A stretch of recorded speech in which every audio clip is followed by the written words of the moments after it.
તો જ્ઞાનપ્રકાશ સ્વામીની વિવાદિત ટિપ્પણીનો સમગ્ર મામલો છે, તેમાં લોહાણા સમાજના અગ્રણી ગિરીશ કોટેચાએ પણ ટીકા કરી છે। ગિરીશ કોટેચાએ જ્ઞાનપ્રકાશ સ્વામીની ઝાટકણી કાઢી અને કહ્યું કે જ્ઞાન સ્વામીનું નામ બદલીને અજ્ઞાન સ્વામી કરવાની જરૂર છે।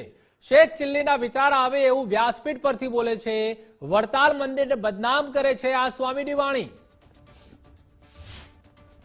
પહેલા તો જ્ઞાન સ્વામીનું નામ કાઢીને અજ્ઞાન સ્વામી કરી નાખવાની જરૂર છે, કારણ કે જેની પાસે જ્ઞાન જ નથી અને રાતે જેમ શેખ ચલીના વિચાર આવે એવું એને બીજે દિવસે થયું છે। આજ વ્યાસપીઠ ઉપરથી ને હું બોલીશ તો બધા હરિભક્તો રાજી થઈ જાય।